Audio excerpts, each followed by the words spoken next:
a lot of first year teachers, it's hard enough when you're in that first year position, just trying to build that classroom management and that rapport with your students. But my perfect world would be having teachers come to me trained to have kids be able to create with technologies instead of just consuming them, and to be able to do that in a learning environment that is not very organized. It's disorganized, and I know that's kind of beyond the status quo, but to me, a quiet classroom anymore is a boring classroom, and I think of that as an industrial revolution type of classroom where, back then it was acceptable, and I was brought up that way.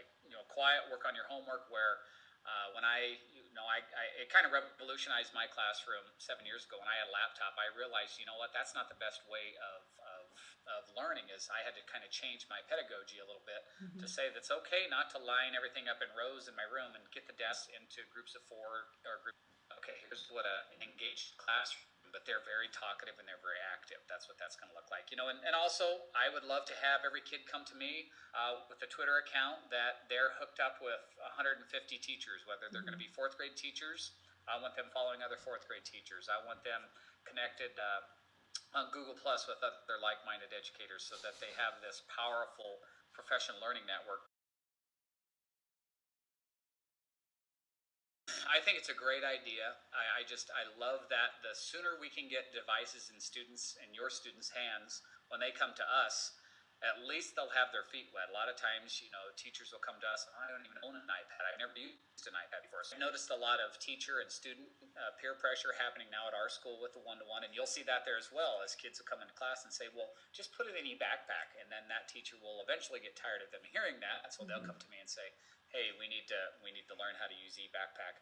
I think today too, with so much information out there, you have Google in your pocket, and our pre-service teachers need to realize that your students have a device they can simply Google your questions. We have to tap into that higher order thinking, get kids creative.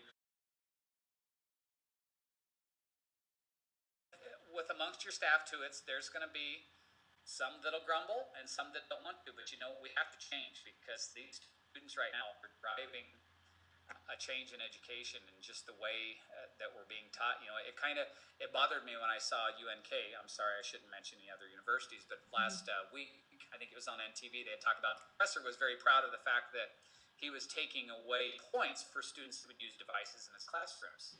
And I'm thinking as an integration specialist, well, maybe they're using the devices in your classroom because it's boring. So, and that's hard for us to look in the mirror and say, gosh, maybe I'm not doing a very good job and I have to change my pedagogy because, these students are kind of getting ahead of me. So if we can use those devices effectively in the classroom to engage those kids with the back channel or getting them on a Google Doc or something like that would be a good thing.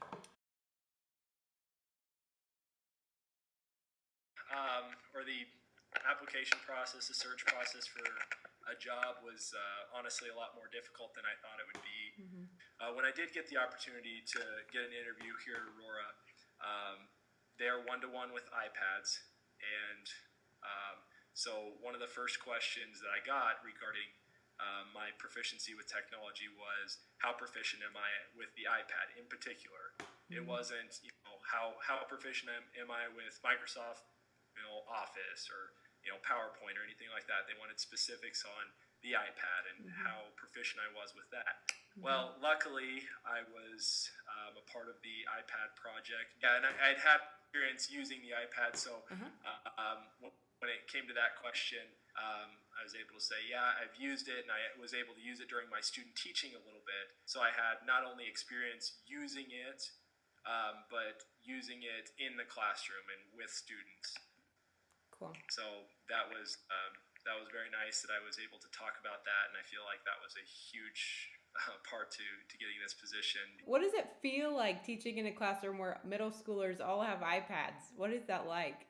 It can be, when you come in the classroom, you're kind of concerned about their digital citizenship, meaning, if they're going to abuse it, or do I always have to stand behind them and look at their screen to make sure they're not on something that they're not supposed to.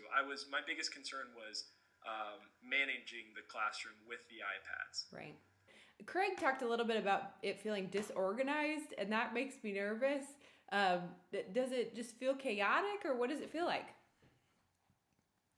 Well, I mean, no, not for me. For example, I'll even show you what I have here.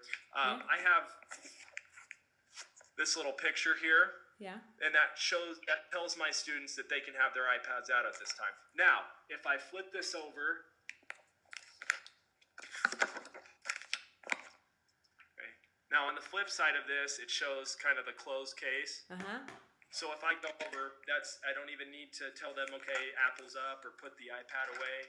I just flip that over and they know to put their iPads down and face down, and then we can move on to what I have to say, and then I can flip that back up.